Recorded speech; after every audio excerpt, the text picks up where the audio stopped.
Number 8. Maxwell Berry. 22-year-old Maxwell Berry had already had one alcoholic beverage during a Frontier Airlines flight from Philadelphia to Miami earlier this year when he asked a flight attendant for another. He allegedly rubbed his empty cup against her backside, and she replied by telling Berry not to touch her.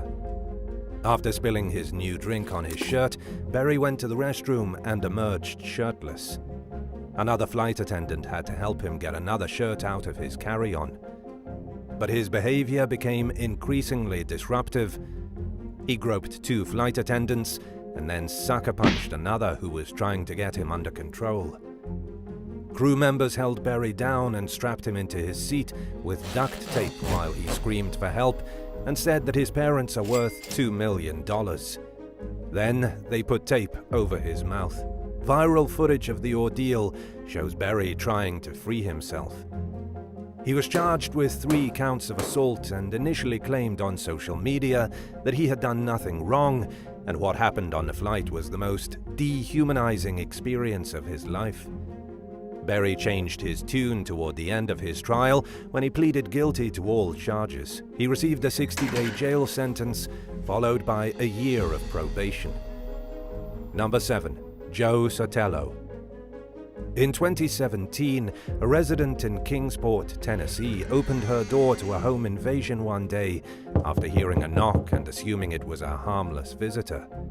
When she looked through the peephole, she saw a woman holding a flyer, but when she opened the door, she came face to face with a masked intruder who grabbed her and tried pulling her outside. The 52-year-old homeowner managed to break free and went inside her home, but was followed by the man who announced that he was there to commit a robbery. During a struggle between the two, the resident pulled the attacker's face mask off and was shocked to realize that she was being victimized by a longtime family friend, Joe Sotelo. She was also surprised to see he was carrying a handgun in his waistband, but she was not about to let him get away with what he was trying to do. Wasting no time, the woman grabbed a nearby baseball bat and continued to fight Sotelo, with help from 2 teens who were also inside the home when the intrusion occurred. The trio managed to shove the suspect out the front door, and he tried to flee to a getaway vehicle driven by the woman who had initially approached with a flyer in her hand, who was later identified as Sotelo's girlfriend. When she realized that he couldn't get away, she hit the gas and fled the scene. Sotelo eventually broke free on foot, but his escape didn't last long. He ran into the home of a nearby resident, and they were able to hold him until police arrived. He was charged with aggravated burglary and aggravated robbery. Number 6. Gas thief goes up in flames.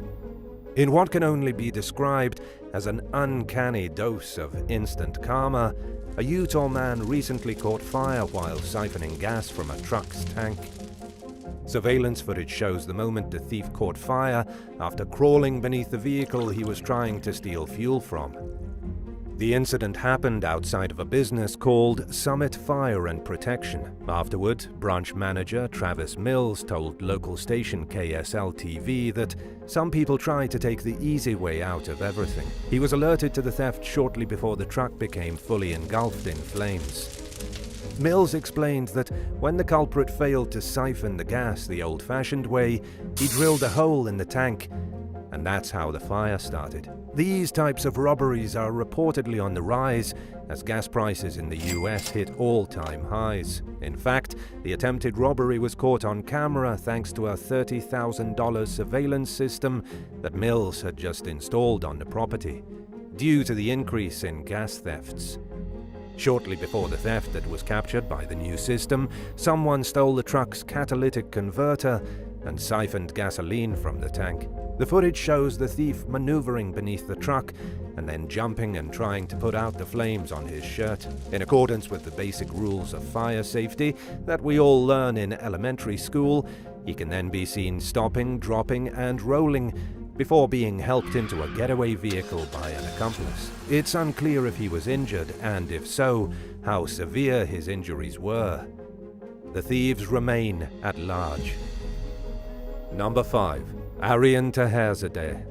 In an alarming case of someone successfully impersonating law enforcement at one of the highest possible levels, Aryan Tahazadeh and a co-conspirator named Haider Sher Ali allegedly managed to convince some members of the Secret Service that they were federal agents. The scam allegedly began in 2020 when the pair started living rent-free in a luxury apartment building in Washington, D.C., where they convinced staff at the building that they worked for the government.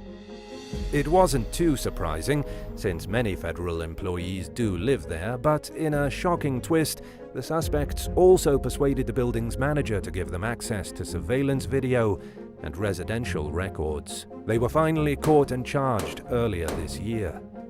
During a raid of the duo's ill-gotten apartment, police found a stash of weapons. Court documents also revealed that witnesses saw Tahazadeh and Sher Ali logging into what seemed to be legitimate web portals for government workers. At around the same time federal employees began carrying Glock handguns, the pair also suddenly had them. So it's no wonder that people fell for their scheme, which, by all appearances, seemed valid. It's unclear who funded the suspect's outwardly lavish lifestyle, and the investigation is ongoing. 4 members of First Lady Jill Biden's security team were placed on leave as detectives try to figure out how the suspects pulled the scam off with such accuracy. Tahazadeh reportedly tried to lay the bulk of the blame on Sher Ali, but he's not innocent either, according to a former friend and business partner that he started a now defunct security company with in Kansas City. Speaking with the Daily Beast, the anonymous ex-colleague described Tahazadeh's current brush with the law as karma, adding that he got burned numerous times before he decided to finally walk away and avoid any future business dealings with the man. When asked about what he thinks the suspect's end game was, he said, "Part of me wants to tell you, it's because he could." Number 4. Joseph McKinnon. A South Carolina man had just murdered his partner and was in the middle of burying her remains earlier this year when he suddenly collapsed. Residents called the Edgefield County Sheriff's Office in May and reported seeing a man lying on the ground unconscious in the town of Trenton. Responding deputies found Joseph Anthony McKinnon dead in the yard of a home. While investigating the scene, they discovered the body of his girlfriend, 65-year-old Patricia Ruth Dent, wrapped in garbage bags and placed in a freshly dug hole. Neighbors told law enforcement that they had seen McKinnon digging the hole the day before, and an autopsy determined that he had died from a heart attack. An autopsy of Dent's remains concluded that she had been strangled to death. Based on the evidence at the scene, it appeared as though McKinnon was almost finished filling Dent's grave when he set the shovel down and walked away. He then fell to the ground and never regained consciousness. Number 3. Ja Cure. Back in 1999, Jamaican singer Cicature Alcock, better known as Ja Cure, was sentenced to 15 years in prison for aggravated robbery, illegal possession of a firearm, and the brutal assault of a 19-year-old woman. He was paroled in 2007 after serving only 8 years and went on to enjoy continued success as a musician, while those affected by his actions were left feeling like the justice system had failed them. Ja Cure managed to stay out of trouble until November of 2021. Then he was arrested in Amsterdam for stabbing music promoter Ricardo Blake in the stomach.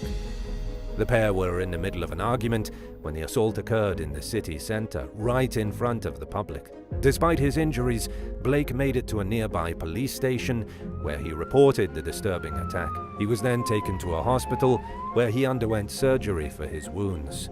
Police wasted no time arresting Alcock, who was ordered held without bail after his arraignment. In the meantime, detectives carried out an investigation into the matter and ultimately slapped the suspect with charges of attempted murder, attempted manslaughter, and aggravated assault. A court dropped the attempted murder charge, but found Alcock guilty of attempted manslaughter earlier this year and sentenced him to 6 years in prison, which isn't a bad deal, considering the fact that he was facing up to 15 years. And while the outcome could have been much more heavy-handed, it begs the question of whether karma finally caught up with Ja Cure for what many feel was a less than adequate sentence for his previous crimes. Either way, those who believe he belongs behind bars can rest easy, as he remains locked up pending his next move in the case. It's unclear whether the singer plans to appeal his sentence. Number 2. Jeff Case. With inflation hitting its highest in decades and basic living costs skyrocketing, many people are struggling by no fault of their own to afford even the most simple expenses. A Coast Guard veteran named Jeff Case is helping to pay it forward through the Good Karma Garage in Harrisburg, Pennsylvania, where he fixes vehicles for people who are hitting hard times free of charge. Speaking with local station Fox 43, he explained that he thought of the idea when a customer who's in her 70s couldn't afford the costs associated with getting her car up to inspection standards. Her bill was estimated at $1,200 at another business, and she just didn't have that kind of money laying around. Case said that he was able to get the parts for a fraction of the cost, and that he performed the labor for free, which made it possible for the woman to get the necessary work done on her car. This was important because not only did it enable her to pass inspection, but because it ensured that her vehicle is roadworthy and therefore safe. After performing the good deed, Case realized that a lot of people are in a similar predicament, and he wanted to continue giving back. So he started the Good Karma Garage as a way to help out veterans and community members in need. The customers he helps out pay nothing to get their vehicles repaired, and Case's kindness has gone a long way in helping them get on their feet. One man he helped was a homeless veteran who moved to the area to be closer to his family. Case and his team got the man's car running and eventually helped him get a new car. Having access to reliable transportation enabled him to get a higher-paying job and to become more involved in his kids' lives, which may not have been possible otherwise. This is exactly the kind of difference Case wanted to make. He told Fox 43 that each and every one of his customers so far have been deserving and inspiring. As of late February of this year, his team had helped 14 customers and had provided more than $4,000 worth of parts that would have come at a hefty price tag at a traditional repair garage. Number 1. Harmony Montgomery. Sometime in late 2019, a little girl from New Hampshire named Harmony Montgomery vanished seemingly without a trace. Authorities don't know exactly when she disappeared because they were unaware of her disappearance until the fall of 2021, when her biological mother, Crystal Sorey, reported her missing. As soon as the news broke, hundreds of tips poured in, and police offered a $150,000 reward for information leading to Harmony's whereabouts. But she still hasn't been found. Shortly before she disappeared, her father Adam, his wife Kayla, the couple's 2 children in common, and Harmony were evicted from their apartment. Witnesses reported seeing the entire family together, but within days, they stopped seeing Harmony and only saw Adam and Kayla with the girls' half-siblings. At the time, they were homeless and living out of their 2 vehicles. Harmony's short life has been a difficult one. She was repeatedly removed from the custody of her mother, Crystal Sorey, due to alleged substance abuse issues, and was ultimately placed in Adam's care. Sadly, based on the circumstances surrounding Harmony's disappearance, it seems as though life with her father wasn't any better. Adam reportedly told police that Harmony had been living with Sorey since 2019, but this was quickly proven to be untrue. Her stepmother, Kayla, has been arrested at least 3 times throughout the investigation, including failing to remove Harmony from her food stamp account after she went missing. Kayla has also been charged with receiving stolen property in connection with a firearms theft that Adam allegedly committed. He has also been indicted on several criminal offenses. In her most recent arrest, Kayla was accused of committing perjury by lying to a grand jury. Speaking with local station WMUR, Crystal Sorey stated that karma is real, in reference to the investigators' slow but promising developments. Simply put, she's confident that the system will do its due diligence and bring the people who are responsible for Harmony's disappearance to justice.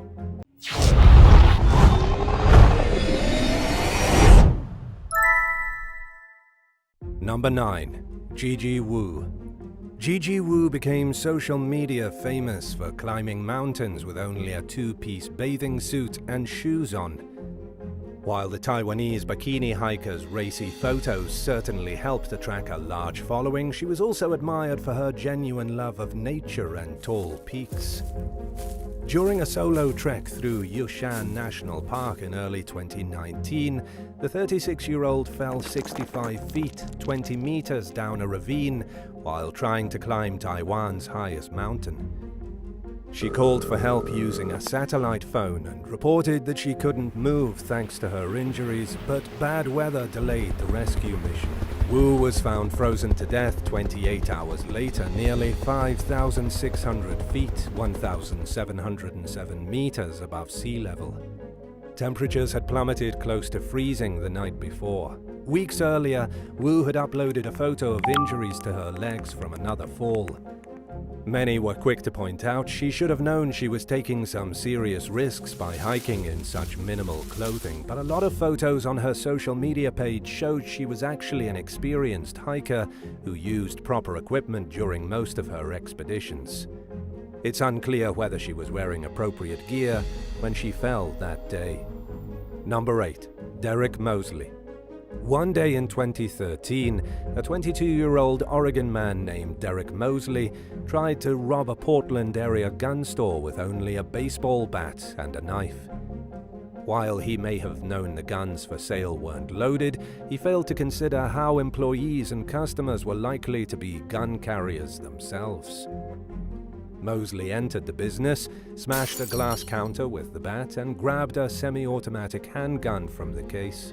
Moments later, a quick-thinking manager pulled out his own gun and pointed it at him, ordering the thief to drop his weapons and get on the floor. When Washington County deputies arrived at the scene, they found Mosley face down at gunpoint. He initially faced a slew of charges, but struck a deal with prosecutors, pleading guilty to misdemeanor theft and criminal mischief. Mosley received a 5-year probation sentence that made him get mental help and was ordered to pay restitution to the store's owner. Number 7. Trapped in the escape room.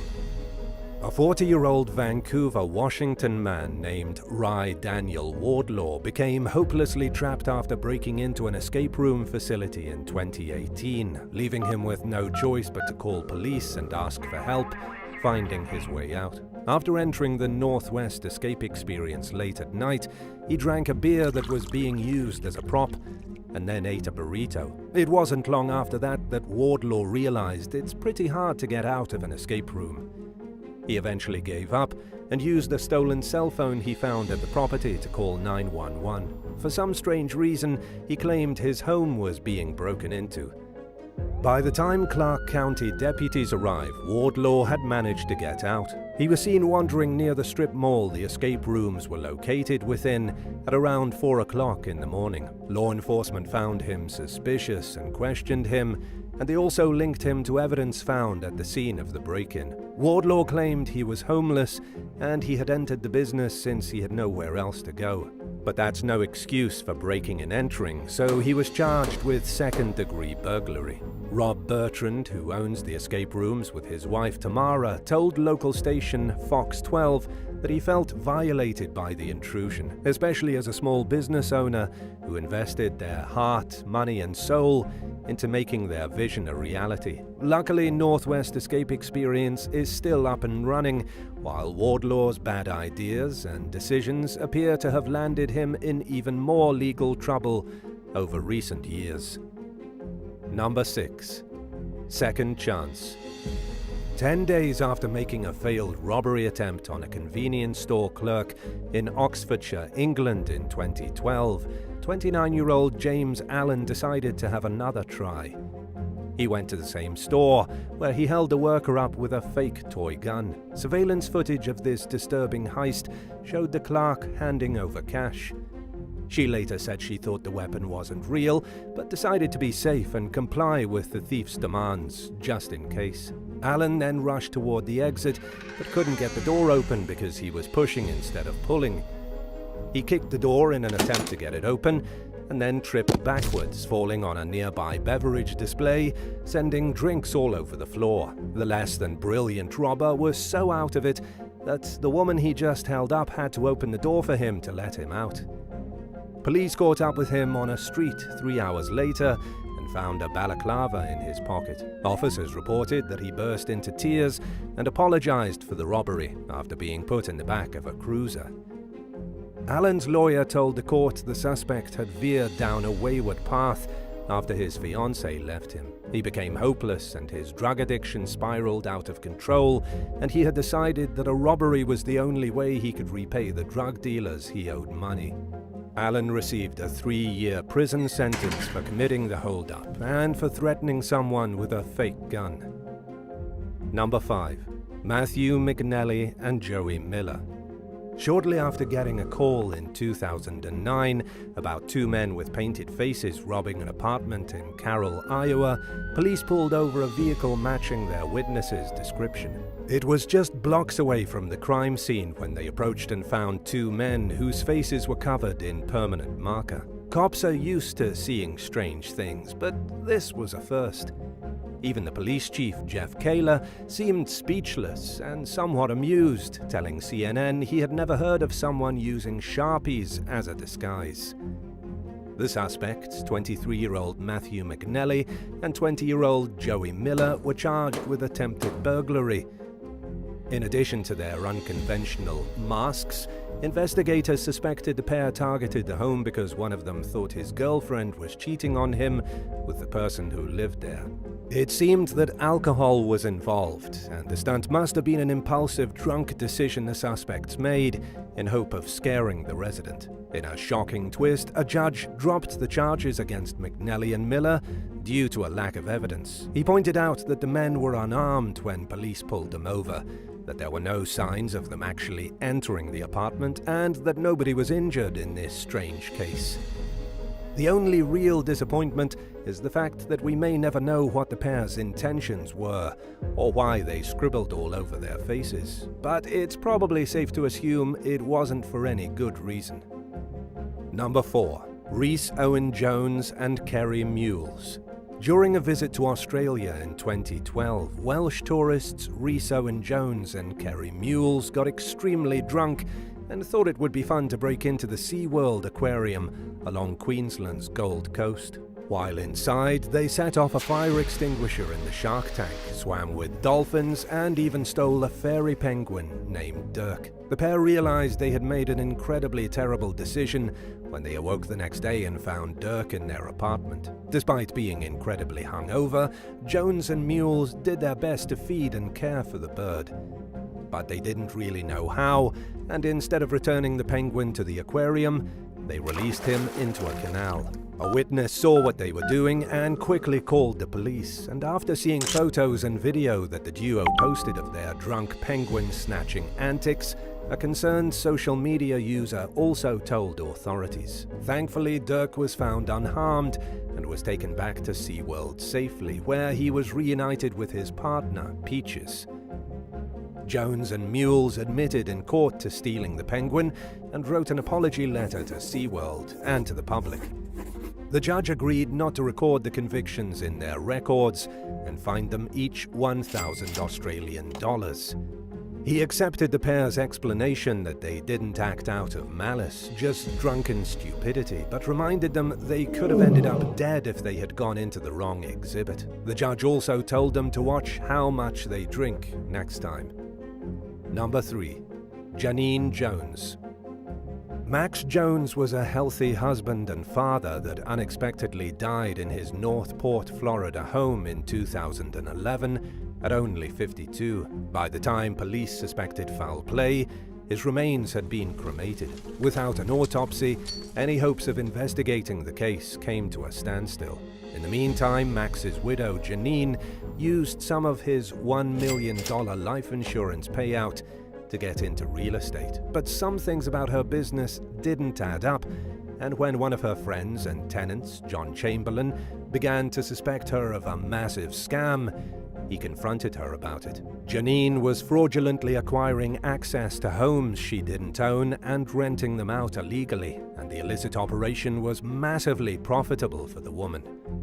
Chamberlain's suspicions sent her into a panic over the possibility of legal trouble and losing the new, indulgent, lavish lifestyle her crimes were supporting.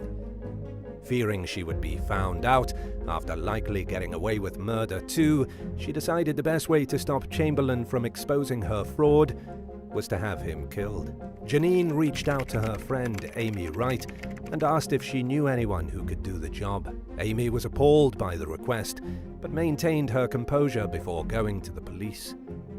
She connected Janine with an undercover detective who posed as a hitman that agreed to murder Chamberlain and dispose of his body for $4,000. During one meeting, Janine said she was fine with the hitman also killing Chamberlain's 11-year-old daughter if she was home at the time. She also asked if he was willing to kill her new husband and even suggested a 2-for-1 discount, as if having people murdered was simply an item to check off her to-do list. As soon as she gave the undercover cop a down payment, police took her into custody. Janine is now serving 2 life sentences at a Florida state prison without any possibility of parole.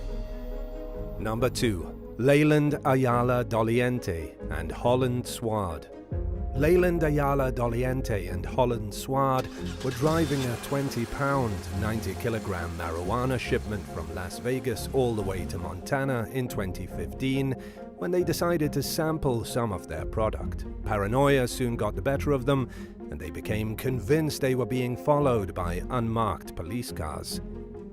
They decided it would be best if they came clean and owned up to their crimes before the situation got any worse. In an audio clip of Ayala Doliente's 911 call, he can be heard saying vaguely he and his friend were transporting stuff across state lines and that they knew they were being trailed by law enforcement vehicles. He told the operator they just wanted to get the inevitable arrest out of the way.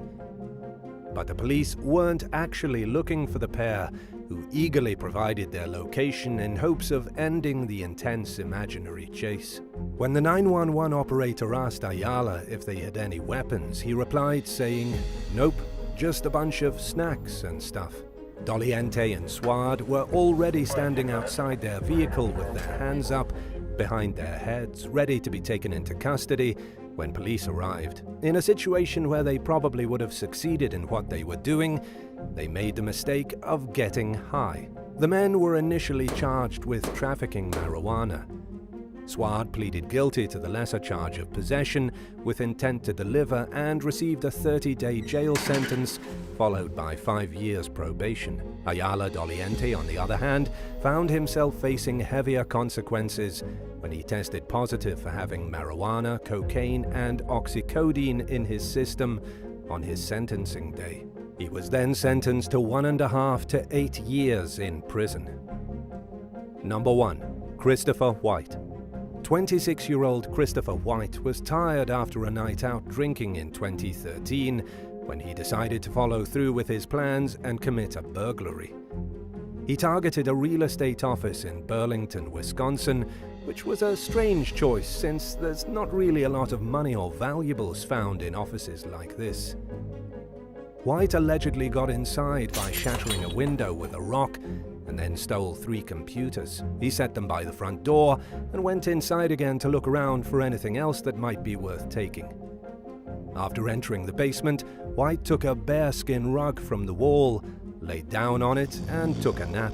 He was still there the next morning when employees arrived and saw signs of a break-in. They waited outside for police and were unaware of the man's presence until an officer found him curled up all cozy on the bear rug, peacefully snoozing away. White apparently told officers he was cold and tired from partying the night before, so he decided to take a quick rest that lasted way longer than planned. He was charged with 2 counts of felony burglary and was found guilty of both.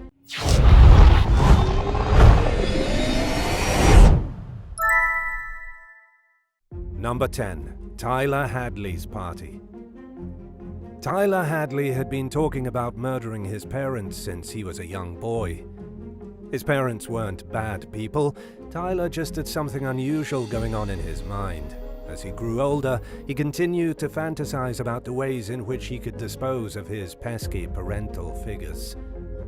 And in the weeks leading up to him actually doing it, he confided in his friends how it would go down. He told his pals that he was going to kill them and then throw a big party afterward. On the evening of July 16, 2011, Tyler swallowed 3 ecstasy pills and attacked his mother with the blunt end of a claw hammer. He then turned on his father when he rushed into the room and tried to help. Tyler beat Mary Jo Hadley and Blake Hadley to death with that hammer, dragged their bodies up into their bedroom, cleaned the blood from the downstairs, and then threw a party. About 60 people showed up. There was drugs and booze, and it was a total rager. But about halfway through the party, Tyler started telling people that his parents were dead upstairs, and his party guests left. Even his best friend, Michael Mandel, fled the party and called a crime hotline to report the murders. By the next morning, Tyler Hadley was in custody. Because Tyler was only 17, he wasn't able to be sentenced to death in Florida. But he was given life in prison without the possibility of parole. And in 2015, the house where Tyler had thrown his party was demolished. Number 9. Nina Silver. Nina Silver was standing in an alley outside a house where a big party was going on when a bullet from a drive-by shooting killed her. She and 3 others were struck by bullets at the house party in La Jolla in early July of 2019. The other 3 survived, though they suffered major injuries. One victim was even shot in the jaw and will likely be disfigured for the rest of their life. According to the prosecutors in the case, the party was only meant to be a small gathering of friends. But it drew some uninvited guests, who invited more uninvited guests, and it turned into a nightmare. And that was when Odyssey Carrillo Sellers, 18 years old, drove past the house and fired a volley of rounds into a crowd at approximately 12:30 a.m. Odyssey was apprehended some days later following a high-speed police chase. Nina was only 6 days away from massively changing her life when she went to that party. The 20-year-old woman had been planning to move to New York for a better future. The arrangements were made, everything was ready, and then she went to a house party to say goodbye to her friends. She had no idea it would be the last thing she ever did, as she became the victim of indiscriminate violence. Number 8. Screwdriver Birthday. On March 21, 2021, Australian teenager Jason Langens attended his friend's 16th birthday party. It was a house party, but not too wild of an affair, just some friends hanging out and drinking. Jason, who was 17, found himself in the middle of a violent altercation between the party guests and 3 males nobody there knew who had come to crash the party. These party crashers arrived just as the festivities were winding down and had gone to that house with no other intention but to cause problems. When Jason put himself in the middle of the action, he wound up getting beaten. He was hit over the head twice and then stabbed with a screwdriver. 3 weeks later, after what must have felt like endless suffering, Jason succumbed to his injuries and died in the hospital. His family made the heart-wrenching decision to turn his life support off and allow their child to rest. Shortly after that, homicide detectives tracked down the young man responsible for the murder. He hasn't been named because of his age, but he and his 2 pals have been apprehended by the police and should be being brought up on charges soon. Jason was described by his mother, who desperately fought back tears in front of reporters, as a beautiful boy. A boy who had been ripped from their lives too soon, leaving a big hole in his family's heart. Number 7. Deadly Pittsburgh House Party. Early in the morning on April 17, 2022, gunfire erupted at a house in Pittsburgh. 2 young people were killed, 8 others were injured, and most of the rest ran screaming into the night, afraid for their lives. According to the Pittsburgh police, the party was happening inside an Airbnb rental. Undoubtedly, whoever was renting the place had no idea there were over 200 underage kids inside their house, drinking themselves into a riot. It's not clear exactly what started the shooting, but police do say over 50 rounds were fired inside the house. Pistols and casings from rifles were found at the scene, and the evidence outside stretched across several different blocks. According to eyewitness George Stevens, who was smoking a cigarette outside a bar next to the rental property when the shooting broke out, he at first thought there were fireworks. Then he saw kids scrambling out of the house like rats running from a burning building. We don't know who the shooter was, and the police have yet to make any arrests. They apparently have some suspects, but that was the last update we got back in April. Number 6. Trashing the place. A gang of brazen teenagers broke into a house worth $8 million in Florida, and threw such a crazy house party somebody could make a movie about it.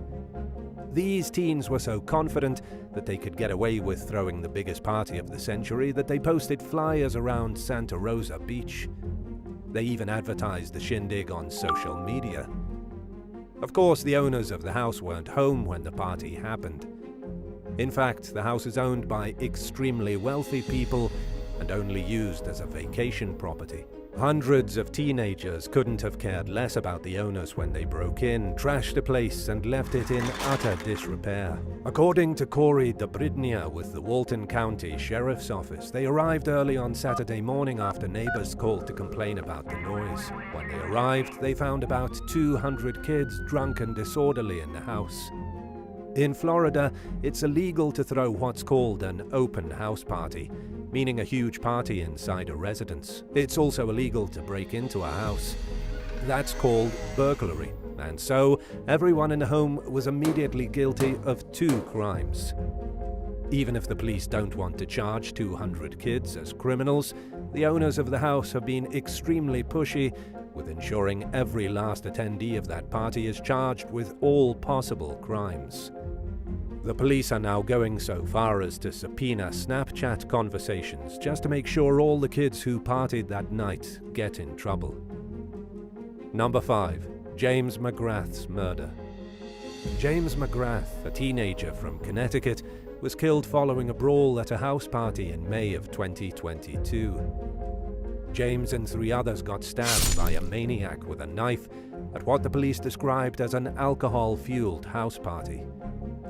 James was only 17, a junior at Fairfield College Preparatory School. He was a lacrosse player and had a bright future ahead of him. But something went wrong that night amongst the drunken teens, and a total of 4 victims ended up stabbed and sent to the hospital. James was the only one who lost his life. A teen from Milford named Raul Elia Val has been charged with murder and first-degree assault. The police learned that minor conflicts between the rival schools led to the fight breaking out at the party. It had started earlier at a different house party, with kids from James's school crashing the scene. After they left, kids from the first party followed them to the second party, and what followed was a group brawl. About 25 teenagers were fighting outside the house in a giant pile of sweaty bodies and swinging fists. And that was when Raul Val pulled out a pocket knife and stabbed James in the chest. Number 4. Home Alone. In 2010, a Facebook post about a party resulted in roughly 100 teenagers showing up uninvited to a house. The Abbott family's home in Massachusetts quickly turned into an underage rave. The family had taken a trip to Paris and left Alex, their 18-year-old son, in charge. Alex posted the details about the party on Facebook, and that was when the hordes of guests started flooding in. The amount of damage done to the home quickly amounted to about $45,000. The doors were smashed apart and ripped off the hinges, the windows were shattered, the floors were ruined, holes were punched in just about every wall, and the carpets in their house were soaked in urine and blood. It was as if Alex had let a wild troop of monkeys into his house. Anything of value was stolen, and the teenagers even peed in all the drawers and on Alex's parents' clothing. 4 teenagers were arrested by the police, and the rest got away with enjoying the party of their teenage lives. They even bragged about it on Facebook after, calling themselves the Homewrecker Crew. Number 3. Madagascan House Fire. A house party in Madagascar turned into a scene of horror when their house caught on fire and the flames trapped everyone inside. According to the local reports, the party began as an innocent gathering of about 40 people. But then, halfway through the night, the embers of the fire, which had been used to cook food for the partygoers, somehow sparked back to life and started a fire. Within minutes, the fire had spread through the entire house. Flames took over the top floor, caused the roof to cave in, and 39 people were killed. Every last partygoer ended up eaten by the flames, including 17 children. The only person who escaped the disaster was a 14-year-old boy who jumped out the window, only to die later at the hospital from injuries he sustained during the fall. Fire crews in the village of Ambalavato said nobody could leave through the front door because they were all panicking trying to get out. They only managed to crush each other against the only exit. Panic and hysteria trapped them inside, and soon the roof came down on their heads. Number 2. Bad breakup. On July 30th, 2016, students from the University of Washington hosted a house party in the small community of Mukilteo. That's in a suburb of Everett, Washington. About 20 university students were in attendance, including Alan Christopher Ivanov. At first, Alan appeared to be just an ordinary guest. He arrived at about 10 o'clock and wandered about the party. After a little while, he retrieved a rifle, crept to the side of the house, and hid beside a wall. His hiding place was discovered by a young man named Jacob Long, whom Alan immediately shot dead. Since the jig was up, Alan got to his feet and started shooting. He hit Will Kramer, who managed to escape by crawling away through the bushes. Then Alan shot Jordan Ebner outside before making his way into the house. Alan moved through the patio doors, found his primary target, and shot her multiple times at point-blank range. Some of these shots hit Anna Bui in the face, blowing her skull into fragments. Next, Alan moved upstairs and shot at 2 men he found. Each managed to escape alive. At this point, Alan realized he was out of ammunition and fled. He was discovered 90 minutes later by state troopers over 100 miles, 161 kilometers away. Alan was motivated to commit this unspeakable act of terror because of a breakup that had just gone down between him and one of his victims, Anna Bui. He was furious because after the breakup, she moved along in her life and he was still stuck by himself with no new girlfriend. This made him so angry that he went and purchased a rifle a week before the party, bought a second magazine the day before, and even read the rifle's manual to make sure he could use it properly. Alan Ivanov was given life in prison without the possibility of parole and is still locked up at Stafford Creek Corrections Center. Number 1. Police settlement. Deja Hurd rented an Airbnb property to celebrate her 21st birthday with her friends in Cartersville, Georgia. It was the last night of 2017, and about 65 young people showed up to do some serious celebrating. But the night ended with 65 partygoers in handcuffs, even though according to prosecutors, only one of them broke any laws. In fact, more police broke the law that night than the people they arrested. Somebody complained about a loud party, and this prompted the Cartersville police to go investigate. They entered the home illegally without a warrant, searched dozens of people, and found a single ounce of marijuana ditched on the ground outside. Since nobody would claim it, the police decided they would arrest them all and charge each person with possession of a small amount of marijuana. In other words, split the ounce into 65 separate charges. This proved to be the wrong move on the part of the cops since they've been sued for making wrongful arrests. The police now have to pay $1 million split among the people they wrongfully put in handcuffs. Especially since they didn't just put these people in handcuffs. One of the partygoers said they were locked in wrist and ankle restraints, then carted away to the jail like they were animals, even though they hadn't done anything illegal. Would you rather be stuck at a house party with a psycho on the loose, or trapped on a cruise ship with a murderer? Let us know in the comments, and thanks for watching. Be sure to hit subscribe, and see you soon.